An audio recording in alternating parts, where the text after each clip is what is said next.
First of all, I will introduce myself. My name is Gayleen Gray, and I'm the AVP and CTO at McMaster University. And I want to, again, thank everybody for being able to join us on short notice since we just pushed this out last week.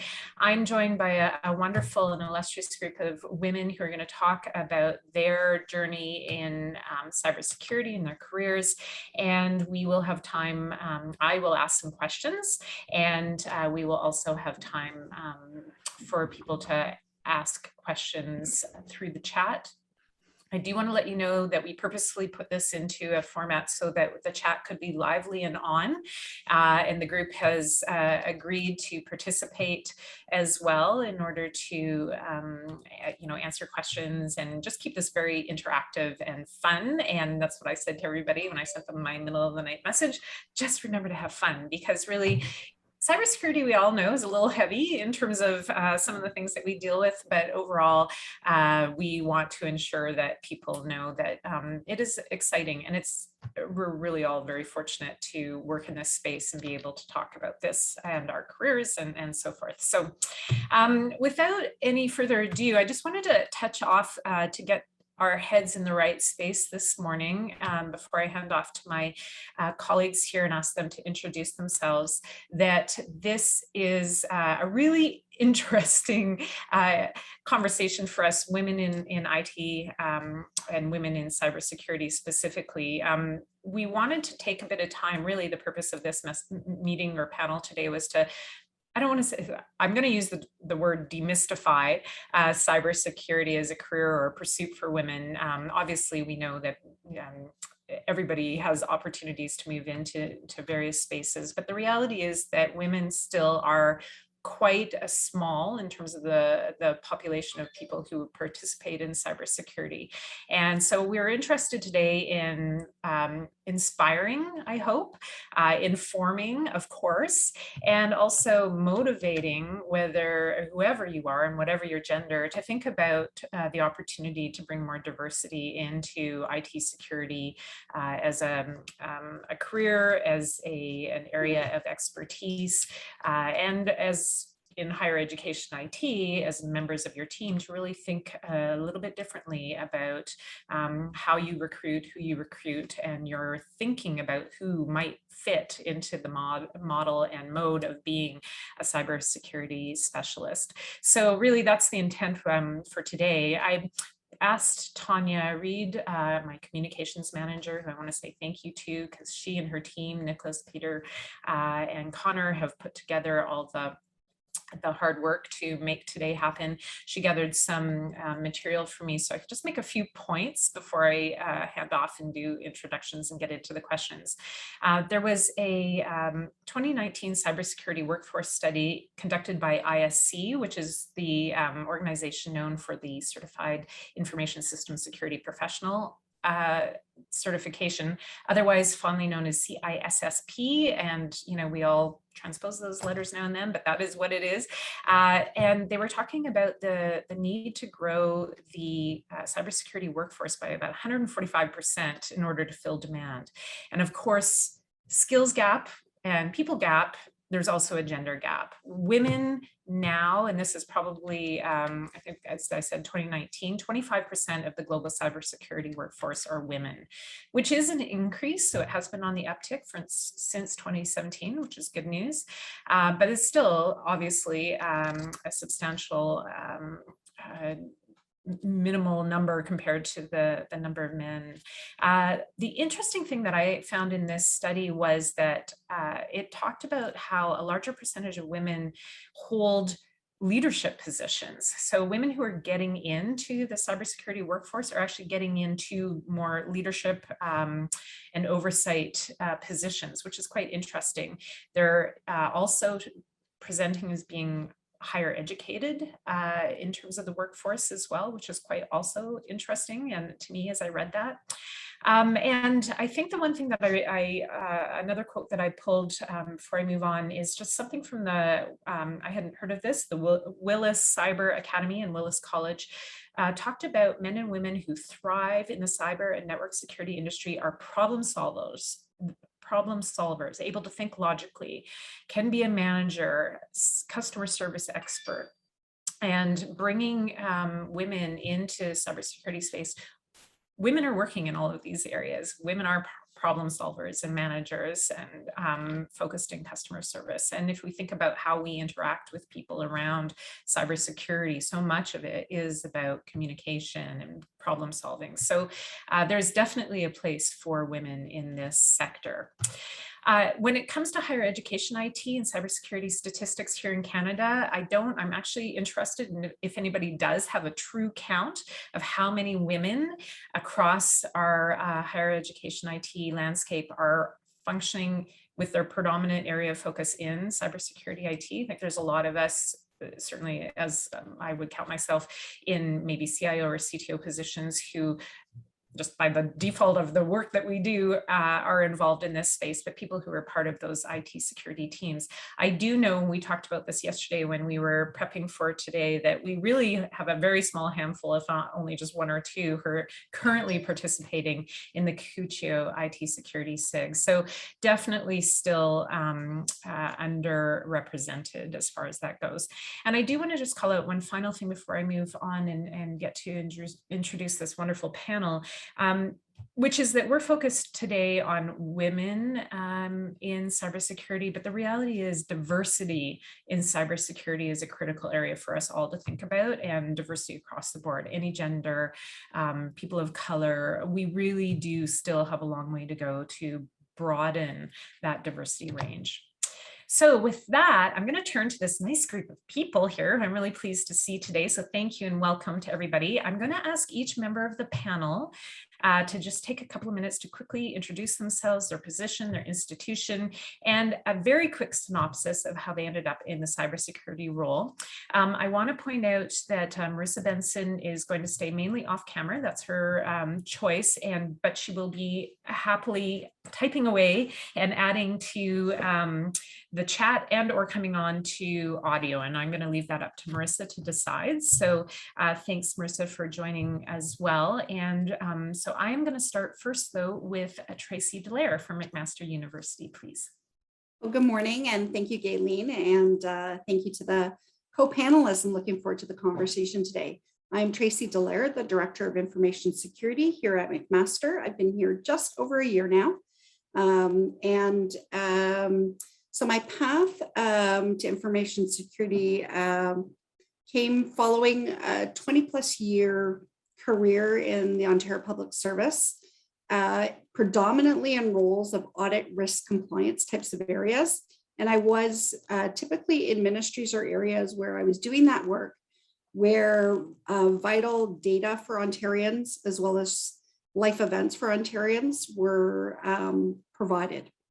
And so the work that I did worked hand in hand, arm in arm with cybersecurity professionals, forensic audit professionals throughout the career.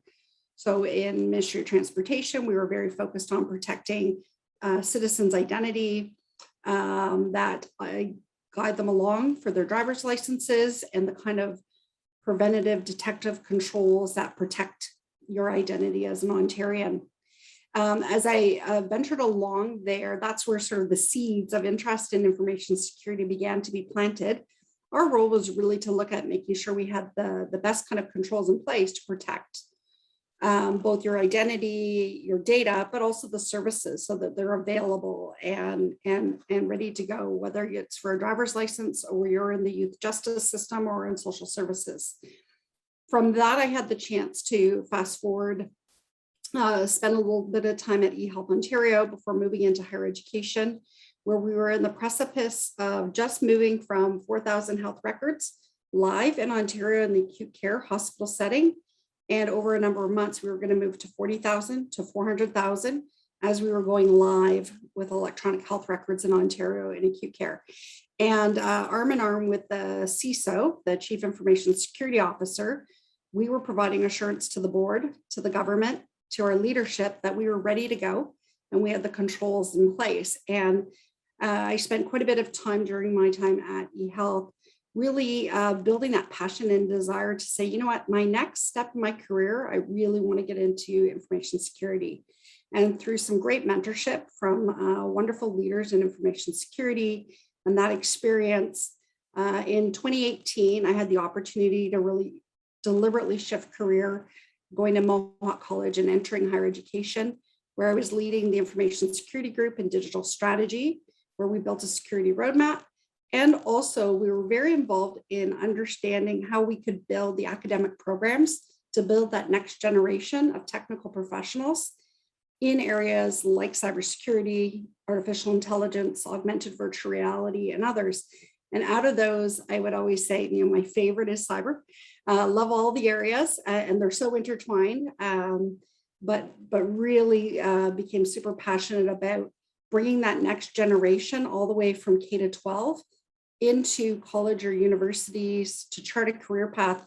And what was a really impactful report I read at that point was from Deloitte and the financial industry that talked about the 15 hats of cyber professionals. And I realized, I can do that and be a leader in this space, coming from a maybe what people might view as a bit of a different path.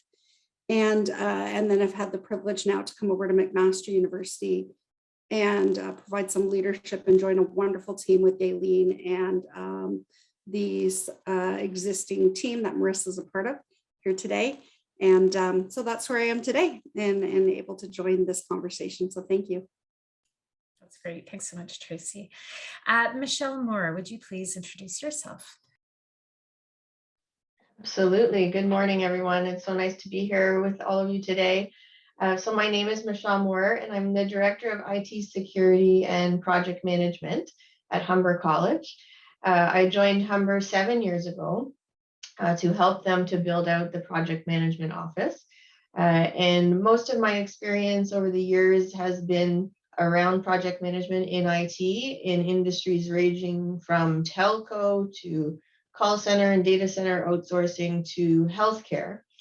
I've worked in very small organizations and huge organizations like Siemens.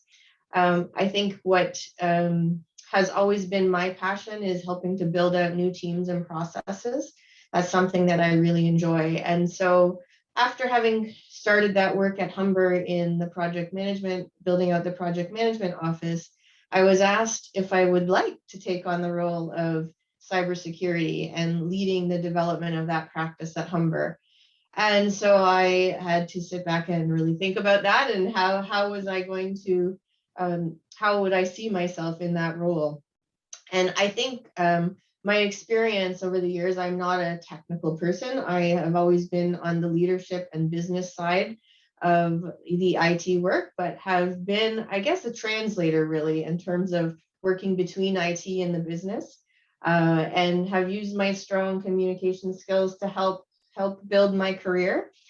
And I think the need in information security is just huge to have that, to have the ability to make cyber security, cyber awareness, to have that speak to the larger community. I think, we can put all of the technical controls in place that we want to, but if our users aren't educated, we're at risk.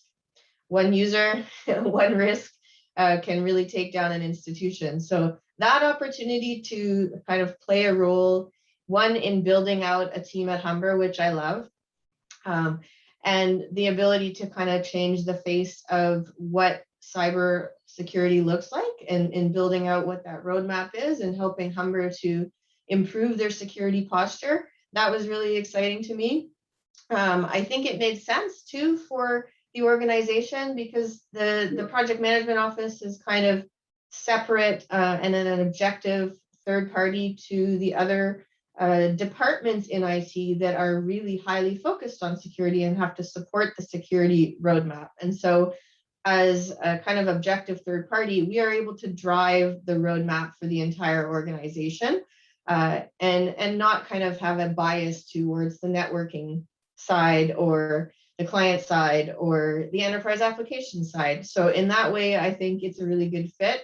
And kudos to Scott for looking at it in that way, so Scott Briggs. So yeah, I'm really excited to be here and share my experience with all of you today. Thank you. Fascinating. I really appreciate you sharing that. I think that's an interesting path as well. So thanks, Michelle. Really great to see you here. Jill Kowalchuk, please. My name is Jill Kowalchuk, and I'm the director for CanSSOC. For those who aren't aware, CanSSOC is a collaboration between universities and colleges in Canada to tackle the growing information security challenge together. So looking at the development of shared solutions in the information security space targeted to our sector.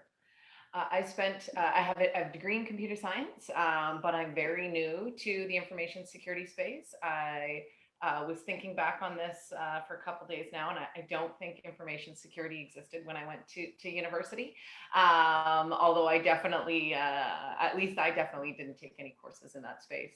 I've spent the majority of my career in the higher education space, working on collaboration, so multi-institutional initiatives, primarily in a bunch of different areas. In the networking side of things, I worked on the high performance computing side of things, and have really only been in the information security space for the last 3 years. Very much like Michelle, actually, I did a lot of project management early on in my career, and did a lot of management and leadership type roles. And similar to Tracy and others would say, kind of my strength was in the communication and collaboration and bringing people together. So I started my my foray into the information security space about 3 years ago. In my last role, I worked at Canary, and I worked with the organizations that made up the National Research and Education Network. And when I started there, my job was to come up with a project that all 13 of the organizations that were part of the National Research and Education Network could do together.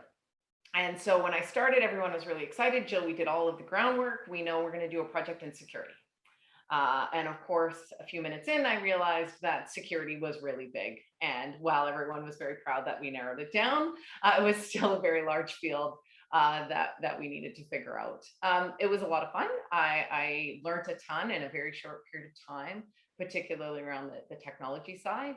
And it really started off me down this journey on the information security space.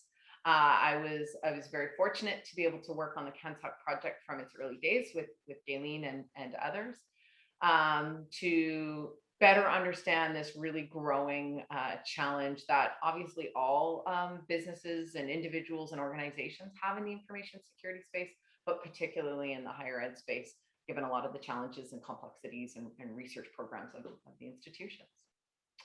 Back to you, Gayleen. Wonderful. Thank you so much. And Marissa is also part of the panel, and she's disappeared from the spotlight piece, but we're bringing her back. So Marissa, I'm going to hand off to you now if you want to introduce yourself, please. Also from Sure. Well, thank you very much, Gayleen. Yeah, I'm honored to sit on the panel. I was very excited when I was asked to do that, along with Gayleen, Tracy, Jill, and Michelle. I've always had a big love for technology as well as human behavior. In high school, I was strongly discouraged into entering the technology field. The guidance counselor I had thought it would be better to enter something that's more female dominated. So because of that, I decided to go into psychology initially. And while I was pursuing my undergrad in psychology, I worked in the IT department there, and I found that I really loved what I was doing. So I decided to add a minor in computer science to my undergrad. I decided it could be really a career for me. After graduating, though, I decided to work in the mental health field for a little bit, just because that's what I had majored in. But something was really missing. It was really rewarding, but I knew that I wanted to do something different. So I eventually went back to school, and I took computer programming. And in that program, I learned all about cybersecurity. Some of my co-ops, I got to do a little bit of malware analysis, phishing, and other information technology skills.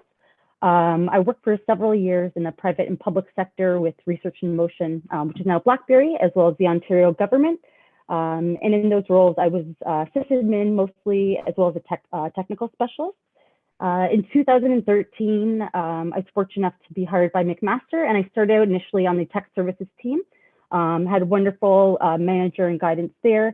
But it was during that time that I realized just how much I loved cybersecurity. It's much more of a passion than just a career for me. And during that time also, I spent much of my lunch hours taking online courses, kind of learning everything I could about cybersecurity, doing webinars, and started to talking to some of the people on the IT security team, specifically Paul and Alex. They kind of took me under their wing, and they were incredible mentors to me. They allowed me to do some of the tasks from the team, such as malware investigation, and I really, I started loving cybersecurity even more. I was eventually offered a role on the IT security team as an IT security analyst. And then from there, I moved on to senior systems admin. I'm deeply passionate about everything in cybersecurity, and I spend a lot of my free time nowadays either studying for certifications or learning new skill sets. And I've recently started teaching my kids about cybersecurity. I don't know how excited they are about it, but we'll go into details of specific topics at bedtime, usually if I need to help them get to sleep. This week we were talking about MFA. So yeah, I work with an amazing group of people in the field for over the last 8 years at Mac, and they've been my best supporters and mentors. And I've really enjoyed being immersed in the culture of academia, and I feel a lot of pride for working at a world-class institution. I'm just surrounded by some of the top minds and people here. And I love being around the students who are so passionate about learning. And I hope to one day, they've been just being around everyone and having that motivation. I've been encouraged to hopefully next year and the next few years do part-time my master's in cyber threat intelligence, which I would do while working at McMaster. But yeah, I'm very honored to be asked to sit on the panel, and thank you for this question. Excellent. Thank you so much, Marissa. And I think it's really interesting, the, early direction into different types of educational backgrounds. We've all just shared what our undergraduate degrees are in, and Jill wins the computer science, but the rest of us really didn't come in that way. But anyway, but it does really talk about how varied and different, and the different paths. So hopefully everybody's picked up the fact that everybody's ended up in this one way or another, but not the same way, which is really fascinating. So for the panel, what I'm going to let you know is I'm going to move to, I'm going to ask a question of each of you. I'm not going to double up on some of those, just to keep us moving forward with the timing here. And of course, we will and do want to have some time for the participants to also share questions with us. So if you have questions, you're welcome to throw them into the chat, and people can do an on-the-fly response as well. And then we can see if there's some things that people want to come back to when we go to the end. So Jill, I'm going to ask you the first question. And we had some great discussion yesterday, about all of our journeys and our paths and what have you. And you've talked very briefly, about how you ended up here, but I want you to talk about why did you get deeper into cybersecurity coming out of some of the other areas you were in, any hurdles, things that you feel held you back, or that you think may be holding other women back from thinking about cybersecurity as a career path? I'm excited. This was the question I really wanted to answer, because I think about this a lot. And I think about it a lot because one of the things I've noticed in this sort of field of cybersecurity is it's so broad.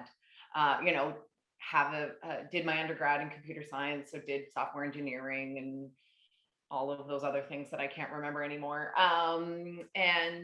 And the thing that I've seen as I started to explore more the cybersecurity space is that it really is broad, all the way from, data governance and IT programs and access management and information security and privacy and all of those things, all the way up to operations and detection and response and recovery. It really is broad. And so given the broad nature of the field and the emerging disciplines, so the fact that when you go out and you have conversations with people really don't understand it like they do networking, which has been around forever, or high performance computing or software engineering. And so I find that really is can make it a challenge, because it can be really overwhelming to think, well, security, I have to know all of these different aspects to get into security. And so that would be one of the things I would think is this hurdle. I also, it definitely was a little bit of a hurdle for me, thinking, oh, this is a really complex and challenging field. I'll never be able to figure it all out. But what I did quickly learn in the space was very few people have figured much of it out. And so, there really was, there's a lack of skills in that space, and a lack of individuals, I think Tracy mentioned this as well, who have strong communication skills and can look at complex topics or situations, abstract it, communicate it effectively, speak about it in the concept of risk, and those higher level conversations. I'll say in my job today, we struggle with this as well. I even struggle having the strategic conversations because many people just don't fully understand the depth and the challenges in this space. So that would be the sort of area that I think is the biggest hurdle. It definitely held me back a little bit, and likely I think would have the same with other women. Yeah, I think that's interesting. I'm sure everybody, has different stories around this. And I think, the interesting thing about cybersecurity is it can feel daunting and different regardless of gender, again, for people wondering how they can get into that. But I think it's interesting to hear your experience and how you've perceived your own role in this, Jill. So thanks for sharing that. So Marissa, I'm going to come back to you, and I do apologize. We are trying to get you back onto Spotlight here, but I'm glad that you're still participating. So my question for you is, and this, you can take this any way you want, but do IT security people need a superpower? And if so, what is it exactly that you think, first of all, is your superpower, but what would help other people in this space? Sure. Great question, Gayleen. So I started thinking about this last week, specifically kind of what I'd look for in a person if I was the hiring manager. And the first thing that came to mind was honesty and integrity. I think there's a lot that can be taught. There's a lot that people can learn, but really having that value of being honest and having integrity, I think is integral to having a successful career. And it's also paramount to the field because we can be privy to some incredibly sensitive information. And with that, we really need to be responsible to ensuring that we're keeping it from people that shouldn't have access to it. Another superpower skill, I think, in all of IT is the ability to think quickly and adapt with just the ever-changing landscape, especially in our field with ever-changing threat landscape. Is so important. Problem-solving skills, I think, are critical. You need to be able to look at something and figure kind of quickly how it occurred. Another quality or superpower that comes to mind would be having a security mindset. Of course, it is something that is learned, but just to understand that that any kind of threats are a matter of if they'll happen, unfortunately, but not. They're not a matter of if, but how soon and when they'll happen. Just knowing that there's no silver bullet and threats will inevitably happen, but what is important is being prepared for when an event happens, and then as well as being able to learn from these experiences, I think is huge. And I would call it a superpower, as well as just being able to communicate with others, be patient. I think that all goes along with having a very successful career in IT security. Excellent. Yeah, for sure. I mean, we all want to have a lot of superpowers, and to your point, there's a lot of things that would lend themselves very well to embracing IT security and being able to do a great job in it. So thanks for that, Marissa. That's really helpful. And if others want to share in the chat as well, that would be great. All right, so Michelle, I'm going to talk to you next, and this is about challenges. The work itself, it can be really challenging. Certainly, we know that with incidents, but I'm curious if you feel that there are some common or specific challenges that when women in IT security face once they're working in the sector, and are they unique to women, or are they just challenges that we're dealing with, all of us in cybersecurity? So interested in your take on this. Yeah, so thanks for that question. I think it's a really interesting one. In my experience in my career over the last almost 30 years, I'm so old. What I have, in education, it's really the first time in my career that I haven't been the only woman in the room most of the time. I have been, and so being in a different room, in a space where, you see people like you is just so empowering. So I would say that, we're uniquely lucky in the education sector to be in that space. I think in cyber in general, that is not the case. In IT in general, that is not the case. And so, being in an environment where you're not like all the others, you really have to believe in yourself and understand what your abilities are and your skills are. I have met so many people over the years that are so talented, so educated, they're so much better positioned with skills than I would say I am myself, but they don't have the confidence in their skills and abilities. And so I think there is so much great talent out there that is untapped because we don't have the confidence to stand up and recognize and be our own biggest cheerleaders. We need the women out there to learn to promote themselves.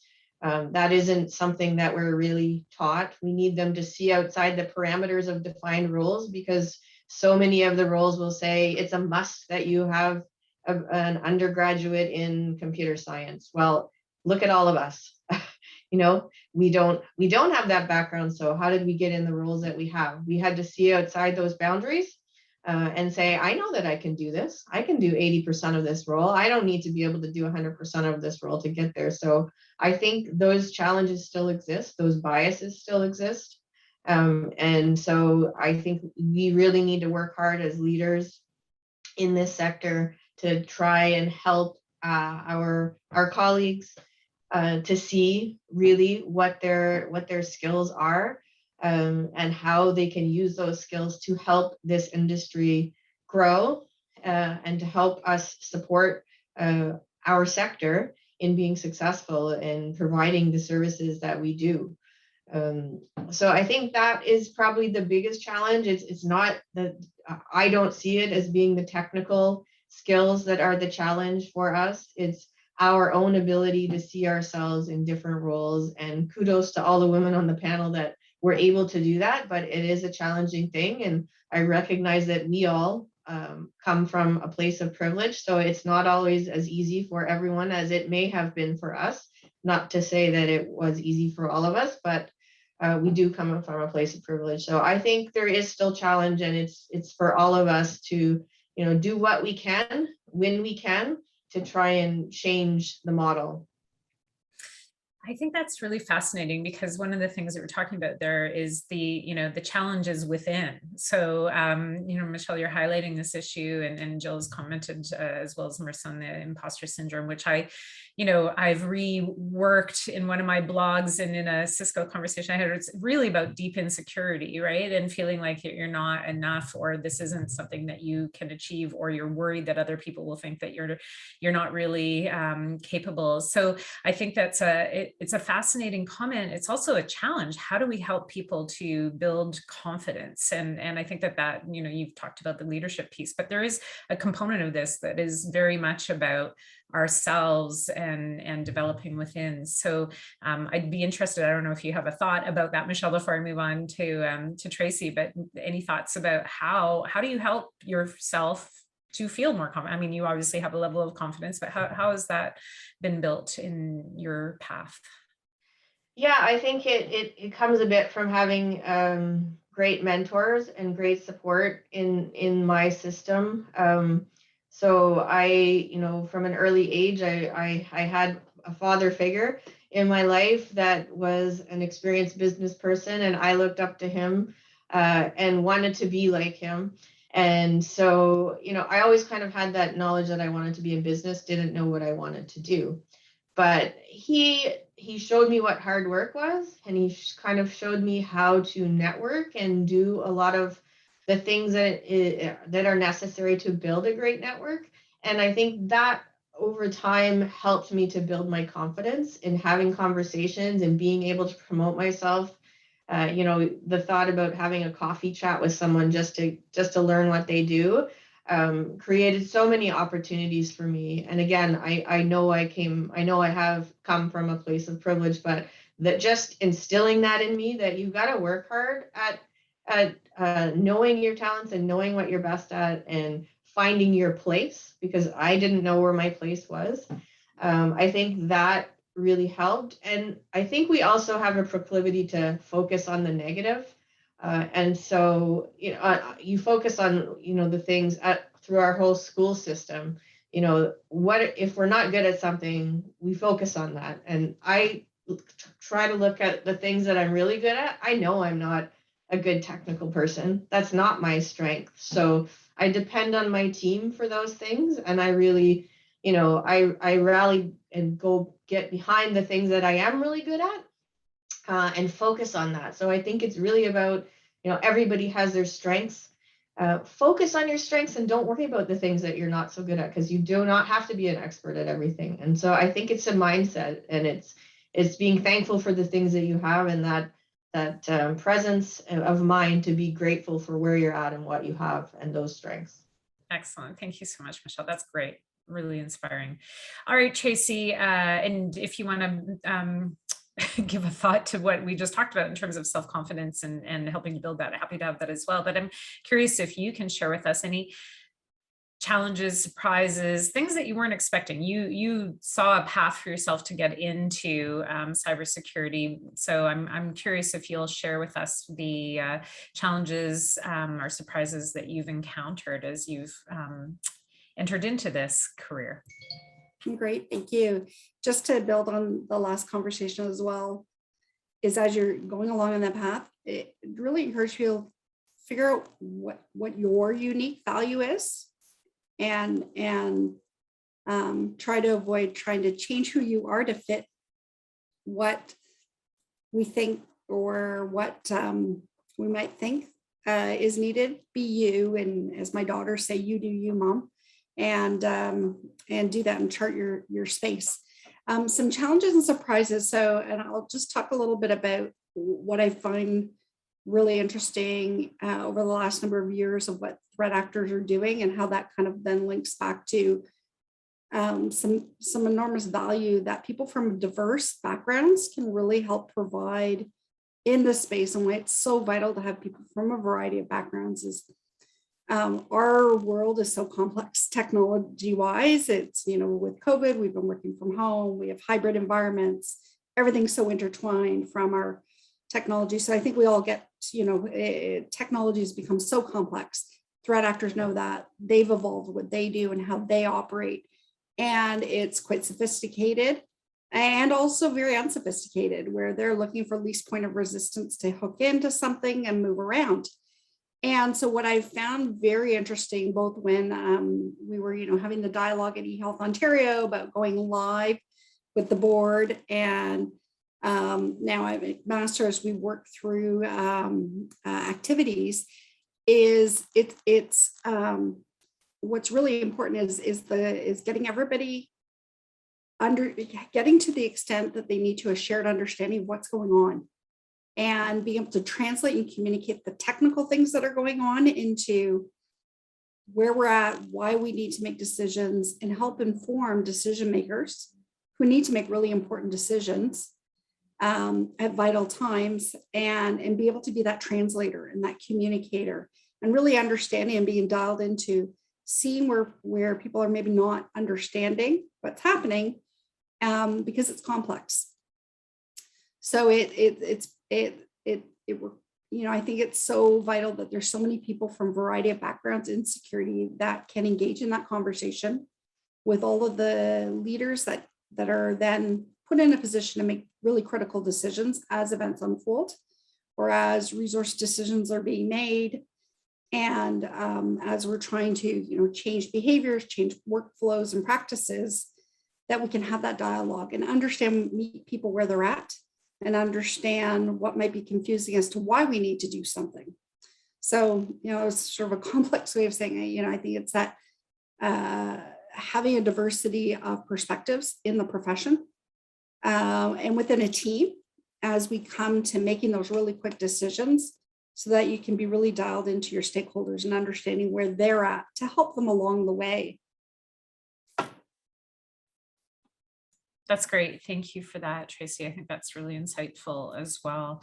So, maybe, and I'm going to actually ask Jill the next question, because I think it sort of feeds off of that quite well, which is sort of the highlight or low light of being in IT security, because there are those challenges. There is the diversity piece. And I'm curious if you've got some thoughts about it's somewhat similar to the question I just asked Tracy, but really with your own experience and thinking about what is really great and or a huge highlight about being in this field. But yeah, what's the underbelly?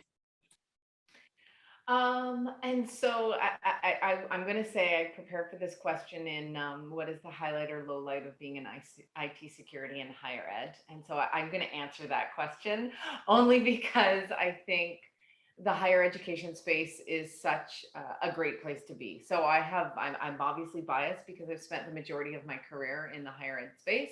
But I did leave for a brief period to go to the other side and quickly realized I missed it too much and wanted to come back. And so I think the highlight certainly, and from my perspective, both in higher ed in general, as well as in the IT security space and higher ed, is the people.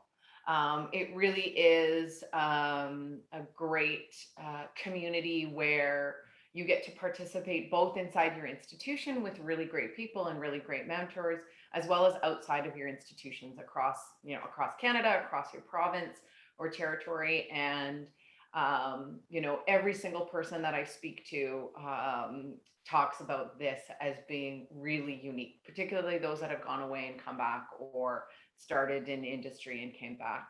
And so I would say that, if you're not in this space, come to this space. If you know friends and family and others who aren't in this space, you should get them to come to this space. Yesterday, I was speaking with someone whose son is in cybersecurity at Waterloo, and I'm like, ooh, next victim. So that certainly is the highlight from my perspective. In terms of the low light, I would say, because you're part of this academy, it's phenomenal and great and so unique.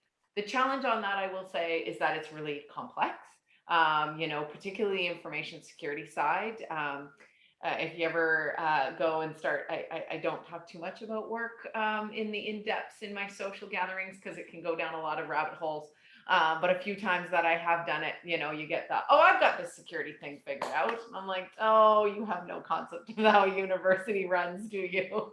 And so the challenges related to the really great innovation around research and what researchers do and can do is phenomenal, but also creates a unique information security challenge. Decentralization also creates some really unique challenges. And so while it is also a low light, it can be a really great opportunity when because you get to find and work towards creative solutions to solve these complex problems. So I'm going to pause there, Gayleen. I really want to take the opportunity to ask some questions from the audience as well. Yeah, absolutely. I do too. So I'm going to cue everybody up to say, hey, drop your questions into the chat and we'll go through and answer those. I'm going to, while we're waiting for people to do that, I'm going to ask Michelle to talk a little bit about mentorship, sponsorship, and what that looks like. So, and then we do have a question now from Sue, and thank you, Sue. You've been very proactive through the chat, which is really great. So we'll start with Michelle and then we'll flip to Sue's question. Oh, thanks, Gayleen. So yeah, this is one of the things that I most enjoy doing in my role is the ability to be a mentor and see people be able to grow in their skill sets and become more than they wanted to be and reach their next goals. It's one of the things as I look back on a career of 30 years so far, I say, wow. The things that I really remember are the growth that I've seen in my staff and the wonderful relationships that I've been able to foster with both staff and colleagues and bosses. And I have had the great fortune of having some wonderful mentors through my career. I would say in every role, in every company that I've worked with, there has been someone there supporting me in helping me to grow in my roles and putting their trust in me. Before you've proven yourself, I think great leaders put trust first. They allow you to go and be and do your thing and show your strengths. And I have had the privilege of many of my mentors allowing me to do that. So that is how I try to lead is, I want my team to be able to, do them and be the best versions of themselves. And I just try to be there to support them in that, along that journey. As I look back over how I've been a mentor, I think it's different every time, but it's really about that ability to find the right talent. And for me, I have in being able to look retrospectively at people that I've hired over the years and finding talent, it's been about finding someone that is humble, that is hungry. And I think someone mentioned it earlier as well, honest and smart. And I think with those talents, again, focused not on the technical aspects, but all those other intangibles that are so critical. That's what I try and look for and find those things and mentor those people that are really hungry, that want to learn. They don't think they know everything, like you said, Jill, about cyber, because none of us do. And they just want to continue to learn and grow and make a contribution. So I think that's how I approach mentoring and how I've really benefited from mentoring through the years. That's great. Thank you for that. And I think, we've got Marissa, who's really shown that through mentorship and her own tenacity, you can reach out. People are interested in nurturing people who have an interest in a particular area or career if they can. So absolutely, really excellent. So I think that's an interesting question that Sue has asked in the chat. Do you think changing the emphasis away from IT security to information security will help bring in more diversity? I don't know if anybody on the panel wants to hit that either in the chat or come off mic and respond to that. I think one of the things that's really always interesting is people refer to, IT security, cybersecurity, to your point, Sue, information security. So there's lots of different ways that we think of things. And I don't know that people are really differentiating as much as the words might say, but Tracy, go ahead and give it a shot.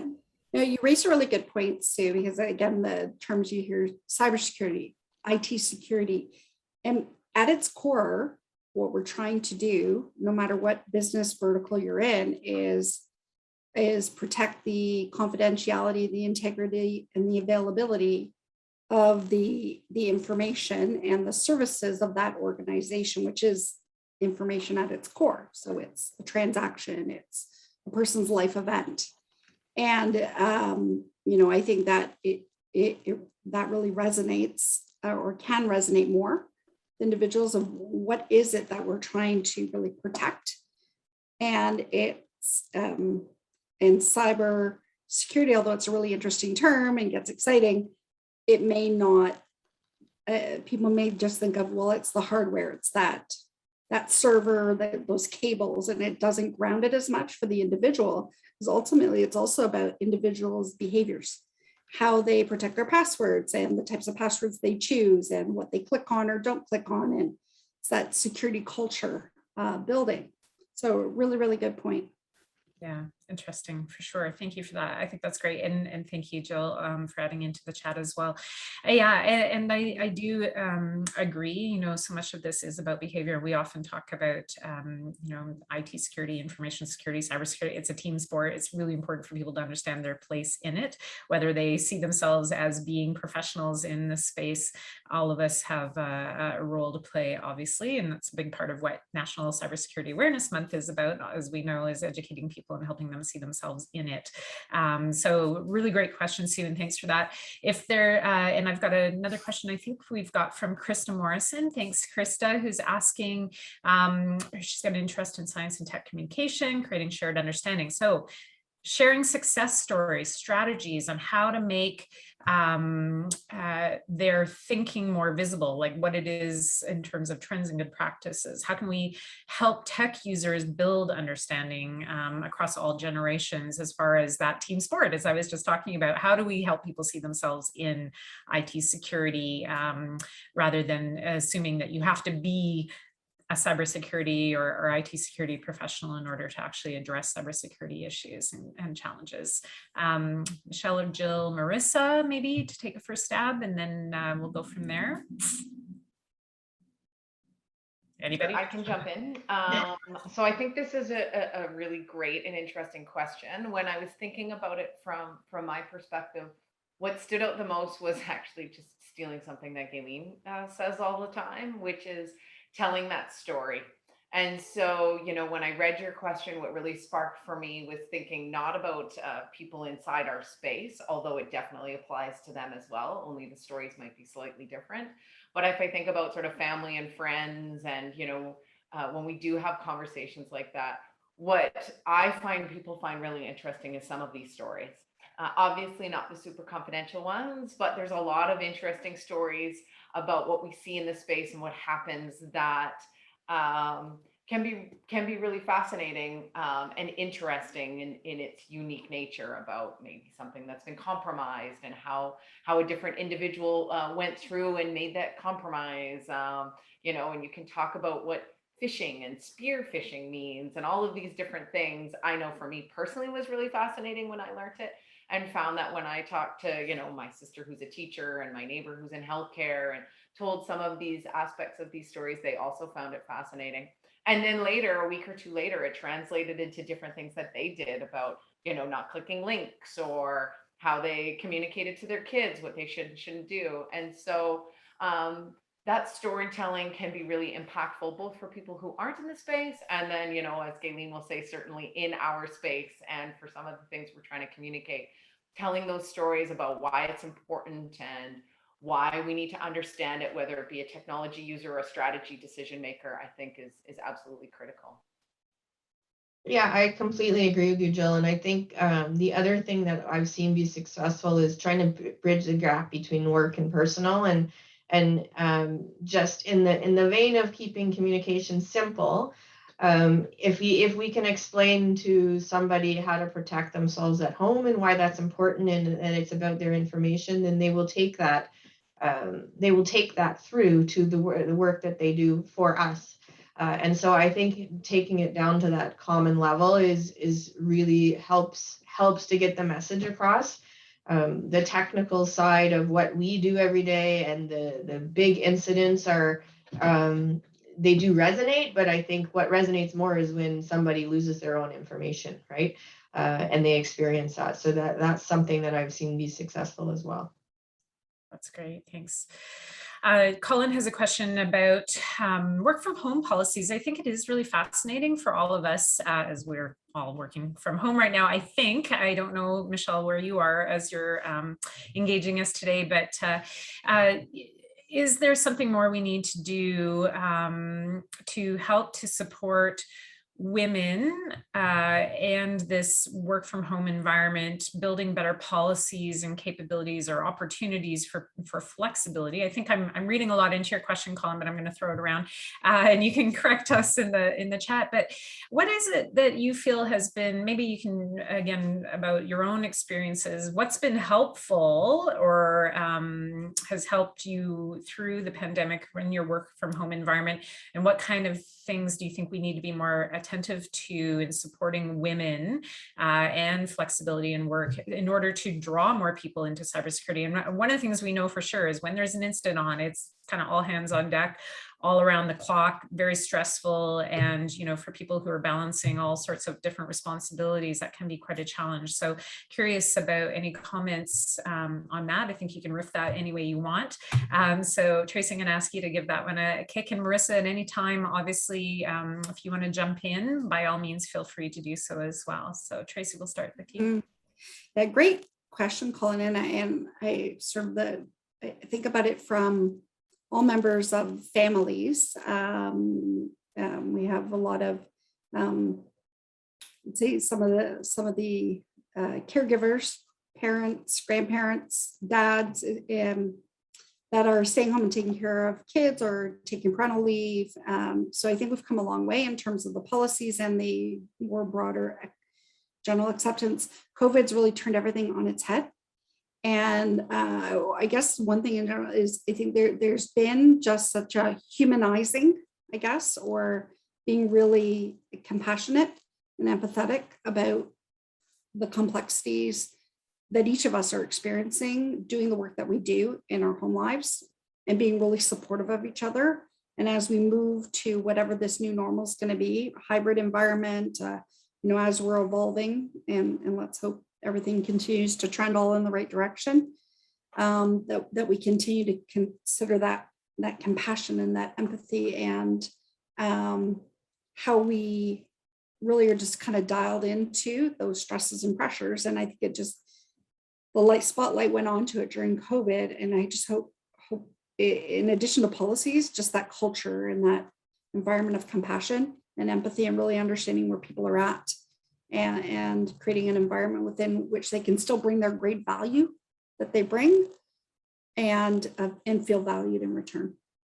Yeah, there's a level of flexibility in that. I'm curious for both Marissa and Jill, who also have younger kids, if they might want to answer this. And Michelle, I'm sorry, I don't know what your situation is, but I do think that there is, this pull, and Tracy's commented on this, the sandwich generation for some of us, as we have children, maybe who are getting a little bit older, but now we've got parents that we're also taking care of, and potentially siblings and otherwise. So Jill or Marissa, if you wanted to jump in on that, what has helped you? So I'll jump in. I am looking for Marissa to come off mute in case she wants to jump in. I would say one of the things for me that has always been an advantage in this space is that flexibility. I have always been fortunate enough to have, bosses or worked for companies that valued flexibility. And it really can pay off for both the person and the company. So, examples are, if I need to go and volunteer at my kids' school to go to the science center or walk or help, something that my kids absolutely love, it might mean that I'm not working for 3 hours, one Wednesday morning. However, as Gayleen noted, particularly in the information security space, there might be a Thursday night where everything's gone haywire and now I need to work all evening to get something done. And while that could be a challenge for others, I see it as a huge benefit, right? If I don't have something going on a Friday and I need to take that Friday off, then I have that flexibility, and I can spend that time with my kids, pick them up, drop them off. I actually help my sister out a lot and drop off and pick up her kids. But then as a result, there are many evenings where I'm working in that evening, but it's actually my choice, and it's the way that I want to do it. And so it can be a strong tool as you have to sort of manage and navigate that space, and definitely something that I think our sector supports. And I was going to add, I think it's a challenge for all of us. I saw a post yesterday that says it's the norm for us to want to promote the fact that we work crazy hours. And I try to do the opposite. I try to promote balance in work life. And I think that's even more critical through this pandemic, is that everybody has more than one priority in their life. There is work, and it is a priority, but we also have our family, our friends, and other things that we are dedicated to in our lives. And I think we need to encourage that. And yes, as a project manager most of my life, there's times when you have to work crazy hours, but there are also times when it's not as crazy. And so making sure that you have your team understand that. I don't expect that you're looking at your emails at night. I remember starting at Humber and Scott saying, I don't expect you to work over the weekends on a regular basis. I will not send you emails on the weekend. And he has stuck to that. And I try and stick to that as well, because I think it's really, really critical. And one of the ways that we can make it an environment for our staff that is a good environment to work in, and have good, balanced, happy employees that are working with us and helping support our sector. Yeah. It's so much of it is about conservation, right? Conserving energy for those times when we really do have to work extremely hard as well. So that hour has gone by really, really fast. So I want to, first of all, thank all the folks who joined us today. We have recorded this, so we're going to be able to push it out and make it available to anyone who wasn't able to, on the short notice that we provided people, participate. But I am really thankful for people who did come on and join us, and who have posted comments and questions in the chat. So thanks to everybody who participated. Of course, a very deep gratitude to Marissa, to Tracy, Michelle, and to Jill for saying yes and joining us today and sharing some of their wisdom and experiences and their energy and their inspiration, because there's been, some really great nuggets of wisdom, and, you're all doing an amazing job. I know of you all, and I'm really impressed with the work that you do. And I just want to say, on behalf of the higher education IT sector, thank you. Thank you for taking on the challenge and for maintaining such a great presence and for being wonderful leaders in this space. And I hope for everybody here that you have identified with somebody. Feel free to reach out. I'm sorry to do this to all of you, but feel free to reach out to anybody here. So there, I'm going to, hopefully drum up your email. And if anyone on this call is looking for a mentor or a colleague that you can share some stories with, you've just seen a number of wonderful people here who would be, I know, very open to that. So thanks, everybody. Thanks to you all. Have a wonderful week. Don't forget that October has more time in it, and it is National Cybersecurity Awareness Month. We want you to get the word out, tweet, get on social media, and absolutely help people understand the importance of the work that we're all doing to keep us secure. So thanks everybody for your time today. Again, panel, thank you for all your great work.